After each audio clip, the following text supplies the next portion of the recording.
سلامونه جوړ په خیر. آیا پوهیږئ چې د نن څخه 11 کاله وړاندې یعنی په 1988 میلادي کال کې یو افغان فضا ته تللی و؟ په نړۍ کې لومړنی مسلمان د افغانستان و چې فضا ته یې له ځان سره قرآن کریم وړی و. دا ستره کارنامه عبدالاحد مومند ترسره کړه چې ځمکې ته په راستنېدو سره بیا په ملي اتل بدل شو. دې ماموریت ته 400 کسانو نوملیکنه کړې وه، خو یوازې 2 کسان ترې غوره او مسکو ته د لوړو زده کړو دپاره ولیږل شو. عبدالاحد مومند او محمد دورانو، خو هغه کس چې په وروستیو ټولو ازمایښتونو کې بریالی شو او فضا ته ولاړ عبدالاحد مومند و. پخواني شوروي اتحاد په کال 1988 کې د خپلو ځواکونو له وتلو یو کال وړاندې لومړی افغان د قازقستان له بایکانور فضایي اډې څخه فضا ته واستو. 11 کاله وړاندې چې کله شورویانو د میر فضایي اډې ته د یو افغان ستورمزلي د لیږلو پریکړه وکړه، نو یقینا په هیواد دننه د ډیرو خلکو لپاره له تصوره لرې او د نه منلو خبره وه. عبدالاحد مومند 2 ورځې په فضا کې و او 2 ورځې د میر فضایي تمځای کې. نوموړي د نورو ملګرو ترڅنګ خپل ماموریت ترسره کړ. د هغه کار د قانونو، اوبو، زلزلې پیژندنې او ځمکپوهنې په برخه کې د څېړنو لپاره د افغان خاورې عکاسي کولو. عبدالاحد مومند په فضا کې پښتو وویله. د مومند مور د خپل زوی په اړه ډیره اندېښنه درلودله، نو د هغه وخت ولسمشر ډاکټر نجیب الله ورته د خپل زوی سره د سټلایټ له لارې ټلیفوني اړیکه برابره کړه. په دې ترتیب پښتو 4مه ژبه شوه چې په فضا کې پرې خبرې وشوې. دا هر څه هغه وخت پر ځمکه د افغانستان ولس د ملي راډیو ټلویزیون په ښیښه په ژوندۍ بڼه لیدل. د هغه وخت ولسمشر ډاکټر نجیب الله هم د عبدالاحد مومند سره خبرې وکړې او هیله یې څرګنده کړه چې کاشکې هغه هم کولی شوې چې له فضا څخه خپل هیواد وویني. راځئ دا تاریخي شیبې سره په ګډه ګورو. باید تاسو ته ووایم چې په دې وخت کې هر افغان ته دا خیال را پیدا کېږي چې کاشکې د کیهان څخه موږ خپل هیواد لیدلی وای. البته دا به ډېره ښکلې منظره وي. حتما افغانستان د هندوکش د لوړو څوکو چې په واورو ډکې دي او شنې ورشوګانې، شنې درې او پراخو دښتو له مخې څخه سم د لاسه ښکاري.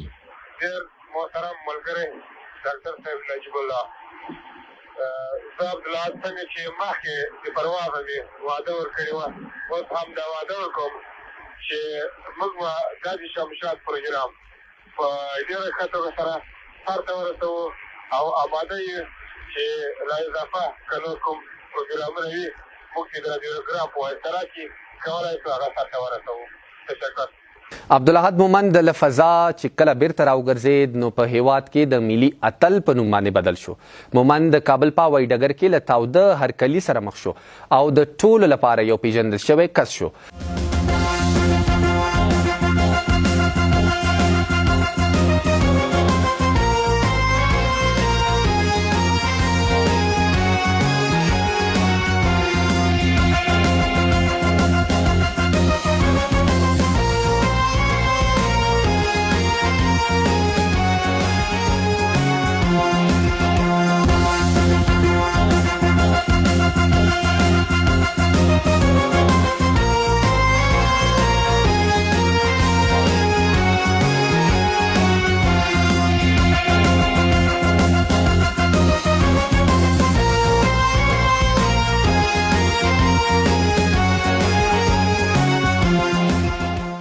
فضا ته د ختلو او د کامیابه ماموریت 3 کاله وروسته کورنیو جګړو عبدالاحد مومند اړ کړ چې هیواد پرېږدي او جرمني ته مهاجر شو.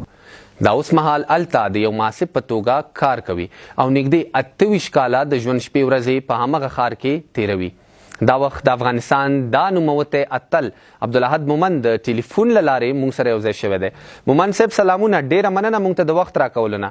لومړنۍ پوښتنه چې زموږ ستاسو نه دا هغه دا ده چې د اول ځل لپاره چې فضا ته ختلی څه احساس مو درلوده؟ دا ډېر ښه سوال ده. زه به دا په 2 حصې تقسیم کړم. یو خو دا چې فرق فضاعت زی دا محاول دیداری دا شاوخوا لیدل دا چې په حاجت سره ژوند کې هغه ده دې شرایطو سره چې موږ په ځمکه باندې لرو بیخي تفاوت لري چې دا خپل جلا احساس لري، یعنې سړي په یاد پاتې کېږي بل قسم ژوند ده. دوم بخش که څه اوس ته وایم هغه دا چې دا وظیفه چې ما ته راسپارل شوې وه چې د افغان په صفت د افغانستان دپاره دا غټه دنده چې باید سرته ورسوم چې دا ډېر پر مسؤلیته وظیفه وه چې له یوې خوا مسؤلیت درلودل له بلې خوا رښتیا وایم ما ډېر د زړه له کومې دا مسؤلیت غوښت چې اجرا کړم او په غاړه مې اخیستی و چې یعنې احساس د خوشحالۍ مې کول. تاسې هغه وخت له فضا څخه پر ځمکه له ټولو وګړو غوښتي وو چې له افغانانو سره سولې ته په رسېدو کې مرسته وکړي.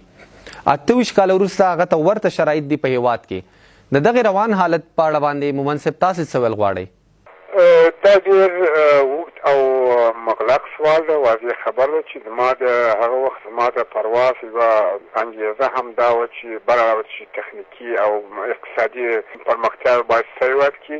یوه انګېزه دا وه چې زه د هغو ارتفاعاتو نه یا د هغو لوړو نه جهانیانو او خپل افغانانو ته دغه مراجعه وکړم چې موږ نور جنګ ته ضرورت نه لرو، موږ سولې ته ضرورت لرو، راځئ چې روغ وکړو. خواهش کوم چې له موږ سره همکاري وکړي. لنډ شکل سره که زه ووایم اول خو دا ملامتیانې یا دا حالت چې په افغانستان کې راغلی دا باید موږ خپله افغانان ومنو، خپله غاړه واخلو. موږ دا شی باید هیر کړو چې ها پلانی ملک، پلانی وطن، پلانی حزب له موږ سره داسې کوو. که چیرې رښتیا هم په موږ باندې خپل وطن ګران وي، که رښتیا هم موږ غواړو چې خپل وطن ورسوو، ګورې تاسو ننني حالت ته وګورئ څنګه به دې وطن کې به څنګه ارامي منځته راځي. زموږ ژورنالستان یا په تلویزیونو پورې تړلي دي، یا په احزابو پورې تړلي دي، یا په منطقو پورې تړلي دي. یعنې هغه ژورنالست په یوه تلویزیون چې کار کوي د هغه تلویزیون ختمه شي مخته دی، نه د افغانستان په ګټه باندې. زموږ ملا او طالب چې ده هغوی د شریعت کې ننوتي د تمدن نه لرې پاتې د نوارتم هغه تبلیغوي.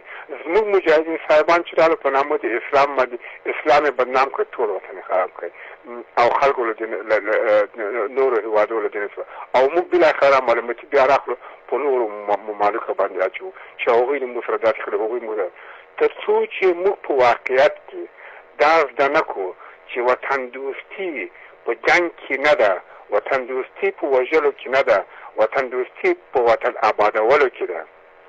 تر څو چې موږ دا زده نه کړو زه فکر نه کوم چې موږ د داسې حالت نه وځو. دنیا مو غلطوي. دا اوس فعلا وګورئ دا سیستم د انتخاباتو، دا سیستم چې په افغانستان کې روان ده، یو راځي په نامه د دې قوم باندې چې زه راځم دونه رایه وړم بیا به د ما دونه دغه وي حق وي، بل راځي او زه به نومونه خو هر قوم به راوړم، پښتون یې که هزاره یې که ازبک یې که تاجک یې، نو هغه حکومتونه که منځته راشي هغه به څنګه وکولی شي چې خدمت وکړي چې هغه مخکې له مخکې نه تقسیم شوی ده. د خدای پاره دا وطن مخکې له مخکې نه تقسیم ده. زه راځم دونه رایه وړم د ما دا دونه حق دی، دا قوم ما ته دونه رایه راکوي. دا ټول هغه شیان دي چې اصلا د منلو وړ نه دي. دا څوک مني نه. که په چا باندې دا وطن ګران وي، رښتیا هم غواړي د وطن د خدمت وکړي، هغه له د ټولو شیانو نه باید ستاسو نظر وکړي چې زه دونه داسې دا به زما حق ده، دا زما حق ده، زه مجاهد وم، زه قومندان وم، زه کافر وم، زه مسلمان وم، دا زما حق ده. نه، دغه شیانو تېښې دي وطن دپاره داسې کار پاس له هغه خلاص یې داسې له دې شیانو که نه په هېڅ صورت باندې موږ نه خلاص. او دا په افغانانو پورې تړلي. خواهش کوم افغانانو چې دا په بل چا باندې مه تاوانوئ. تاسې له خپل ځان دفاع وکړئ، تاسې خپل وطن آباد کړئ. دغه یې لاره. مومن صاحب تاسې 9 ورځې په فضا کې وئ او یقینا هلته مو خوراک څښاک کوو، خو په دغې 9 ورځو کې د کوم قسم افغاني خوړو پسې خفه شوي وئ؟ سټیشن کې یا په اصطلاح په فضا کې چې خوراک یې هغه دغه شرایطو اساس من چې ورې دا بې وزني ده، یعنې وزن نشته، ټول شیان ماحول کې سره الوځي. دا په یو خاص فورم کې باید جوړ شي او په خاص شکل سره باید جوړ شي چې له هغه نه استفاده وکړي. نور تفاوت د غذاګانو چې په ځمکه باندې خوړل کېږي او خوړل کېږي ډېر کم ده. او دا معمولا هغه شی چې غذاونه چې استفاده کېږي دا غذاګانې په ځمکه باندې اول ټول خوړل کېږي، د هغوی استعمال چې د څنګه استفاده وشي، څنګه هغه ګرمې شي، څنګه هغه په اصطلاح په جوش اوبو کې واچول شي، څنګه هغه بې اوبو یا څنګه ساړه خوړل کېږي یا چپونه شي دا څنګه خوړل، دا په ځمکه باندې ټول تجربه کېږي، سره یې خوري.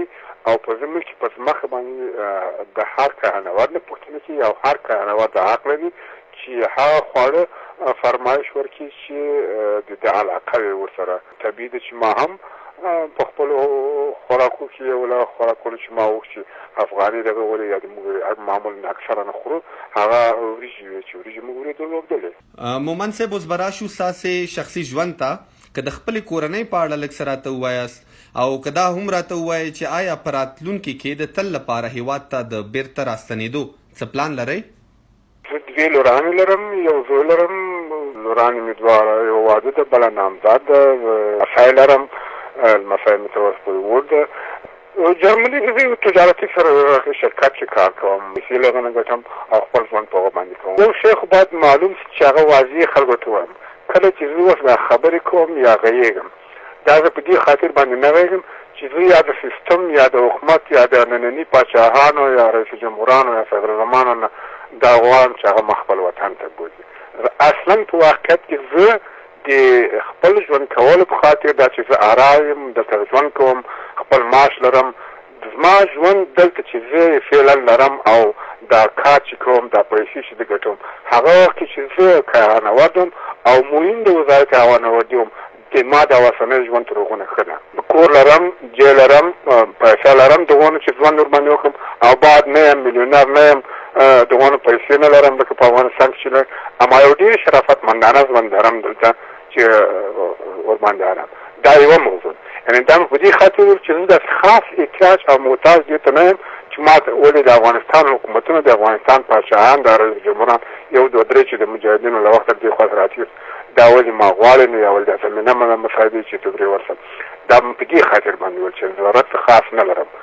ولې خپل وطن که هر چیز سره ولاړ شي، خپل وطن او د خپل وطن لپاره کار کول دا اصلا افتخار ده. که زه یو شی ووایم کله چې څوک بې وطنه کېږي زما دپاره دا معنا لري چې سړی خپل افتخارات له لاسه ورکوي. که خدای وکړه یو وخت داسې وخت راغی ما وکولی شوی افغانستان کې کار وکړم یا ژوند وکړم، په ډېره خوشحالي به دا کار وکړم. او مومن صاحب یو اخیري پوښتنه چې دا وخت افغان ولس او په ځانګړي ډول ځوان نسل تاسې ګوري او اوري، دغې نوي نسل ته به څه پیغام ورکول غواړئ؟